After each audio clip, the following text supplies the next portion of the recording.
Samuel écoute tout ce que les Israélites disent et il le répète au Seigneur.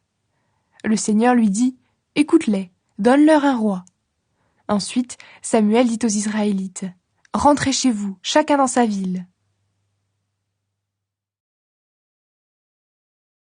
Saül va chercher les ânesses de son père. À cette époque-là, dans le pays de Benjamin, il y a un homme riche qui s'appelle Kish. Il est fils d'Abiel et petit-fils de Séror. Séror est fils de Bécorat et petit-fils d'Aphia. Kish a un fils appelé Saül. Saül est très grand et il est beau. En Israël, personne n'est plus beau que lui, et il dépasse tout le monde de la tête. Un jour, les ânesses de Kish se perdent. Kish dit à son fils Saül « Prends avec toi un serviteur et va chercher les ânesses. » Saül et le serviteur traversent d'abord la région montagneuse d'Éphraïm. Puis ils passent par le pays de Shalisha, mais ils ne trouvent rien. Ils traversent le pays de Shaalim, les ânesses n'y sont pas. Ils passent par le pays de Benjamin, mais ils ne trouvent toujours rien. À la fin, ils arrivent dans la région de Souf, et Saül dit à son serviteur « Rentrons à la maison, sinon mon père va oublier l'histoire des ânesses, et il va être inquiet à cause de nous. » Le serviteur répond « Attends, dans cette ville il y a un homme de Dieu qui est très connu. Tout ce qu'il dit arrive sûrement. Allons le trouver. Il nous dira peut-être de quel côté nous devons chercher. » Saül lui dit « Si nous y allons, qu'est-ce que nous lui apporterons ? Nous n'avons plus de nourriture dans nos sacs, nous n'avons aucun cadeau, rien à lui donner. » Le serviteur répond « J'ai une pièce de monnaie avec moi, je le donnerai à l'homme de Dieu. Alors il nous dira le chemin qu'il faut prendre. » Saül dit au serviteur « Bonne idée, allons-y. » Et ils vont à la ville où l'homme de Dieu se trouve. Ils rencontrent quelques jeunes filles qui descendent chercher de l'eau. Il leur demande « Est-ce que le voyant est dans la ville ?» Autrefois, quand les Israélites allaient consulter Dieu, ils disaient « Allons chez le voyant. » L'homme qu'ils appelaient voyant, aujourd'hui on l'appelle prophète. Les jeunes filles répondent « Le voyant vient d'arriver juste avant vous. Il est venu en ville aujourd'hui, car c'est le jour où il y a un sacrifice pour le peuple au lieu sacré. Dépêchez-vous, vous le trouverez tout de suite en arrivant en ville. Ensuite, il montera au lieu sacré pour le repas. Le peuple ne doit pas manger avant son arrivée. C'est lui qui bénit le sacrifice. Les invités mangeront après. Allez-y maintenant, vous le trouverez tout de suite. » Saül rencontre Samuel. Saül et son serviteur continuent leur chemin, puis ils entrent dans la ville. Au même moment, Samuel sort pour monter au lieu sacré. Il arrive près d'eux. La veille, le Seigneur a dit à Samuel « Demain, à la même heure, je t'enverrai un homme de la tribu de Benjamin. Tu le consacreras comme chef de mon peuple Israël. Il le délivrera du pouvoir des Philistins. J'ai vu la situation de mon peuple, et son cri est arrivé jusqu'à moi. » Quand Samuel voit Saül, le Seigneur lui dit « Tu vois cet homme ? Je t'ai parlé de lui hier. Je t'ai dit, c'est lui qui gouvernera mon peuple. » Saül s'approche de Samuel à la porte de la ville et lui dit « S'il te plaît, montre-moi où le voyant habite. » Samuel répond à Saül « Le voyant, c'est moi. Monte devant moi au lieu sacré. Tous les deux, vous mangerez avec moi aujourd'hui. Demain matin, je répondrai à toutes tes questions et je te laisserai partir. Les ânesses qui étaient perdues depuis 3 jours, ne te fais pas de soucis pour elles. Elles sont retrouvées. D'ailleurs, tout ce qu'il y a de précieux en Israël, à qui est-ce réservé? À toi et à toute la famille de ton père, n'est-ce pas? » Saül répond « Je suis de la tribu de Benjamin. C'est une des plus petites tribus d'Israël. Mon clan est le plus petit de la tribu de Benjamin. Pourquoi donc est-ce que tu me dis cela ?» Samuel emmène Saül et son serviteur, et il les conduit dans la salle du repas. Il les fait asseoir à la place d'honneur, au milieu des invités. Ils sont à peu près 30. Samuel dit au cuisinier « Tout à l'heure, je t'ai dit de mettre un morceau de viande de côté. Serre-le maintenant. » Le cuisinier apporte le gigot et la queue de l'animal. Il les met devant Saül. Samuel dit à Saül « Voici le morceau que j'ai fait mettre à part pour toi. Tu es servi. Mange. Je l'ai gardé pour cette occasion. Mange avec ceux que j'ai invités. » Ce jour-là, Saül mange avec Samuel. Puis ils redescendent en ville.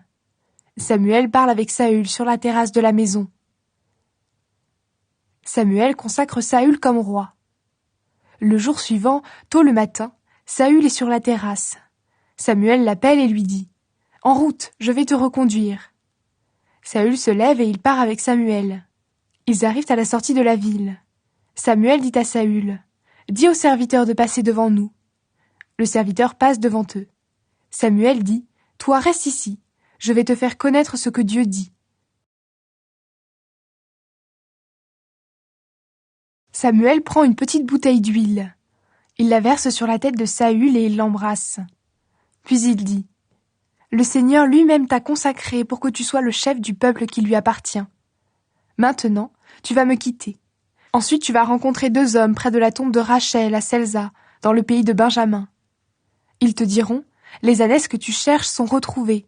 Maintenant, ton père a oublié l'histoire des ânesses, mais il est inquiet à cause de vous.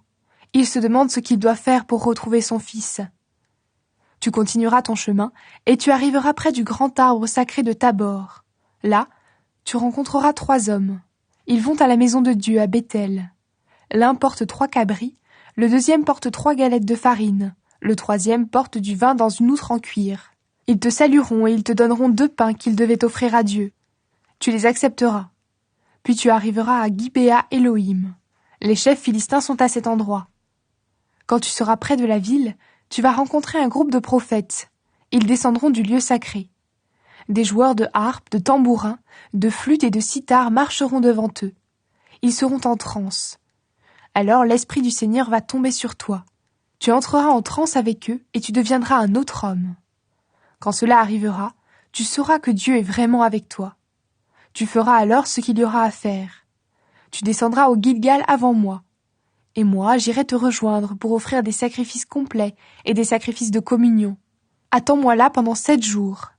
Quand je serai arrivé, je te dirai ce que tu dois faire. Après cela, Saül quitte Samuel, et Dieu change le cœur de Saül. Tout ce que Samuel a annoncé arrive ce jour-là.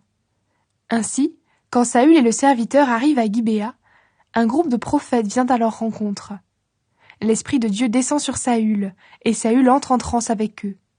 Tous ceux qui le connaissaient avant voient que Saül fait le prophète avec les prophètes. Les gens se demandent, qu'est-ce qui arrive au fils de Kish? Est-ce que Saül est devenu prophète lui aussi? Quelqu'un ajoute, et les autres, qui sont-ils? De là vient ce proverbe, est-ce que Saül est devenu prophète lui aussi? Quand Saül n'est plus en transe, il va dans le lieu sacré.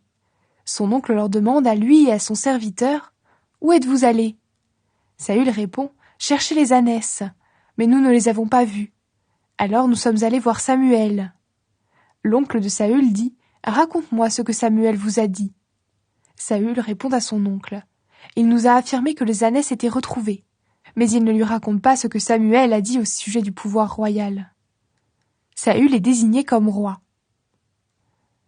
Samuel réunit les Israélites au lieu saint de Mispa. Il leur dit, voici ce que dit le Seigneur, Dieu d'Israël. C'est moi qui vous ai fait sortir d'Égypte. Je vous ai délivré du pouvoir des Égyptiens et de tous les royaumes qui vous ont écrasés. Samuel continue. Et vous, maintenant, vous rejetez votre Dieu, lui qui vous a délivré de tous vos malheurs et de toutes vos peurs. En effet, vous m'avez dit, donne-nous un roi.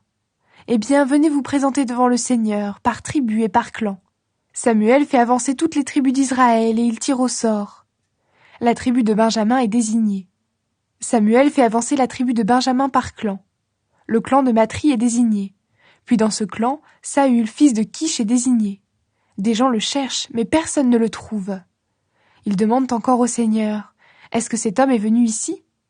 Le Seigneur répond, « Il se trouve au milieu des bagages, il est caché là-bas. » On court le chercher, et il se présente au milieu du peuple. Il dépasse tout le monde de la tête. Samuel dit au peuple, « Est-ce que vous avez vu celui que le Seigneur a choisi ? Personne n'est comme lui dans tout le peuple. » Alors tous les Israélites applaudissent en criant « Vive le roi !»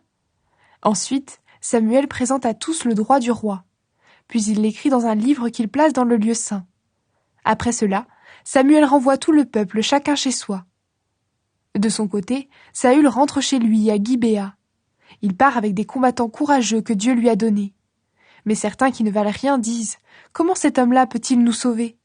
Il méprise Saül et il ne lui offre pas de cadeau. Mais Saül n'y fait pas attention.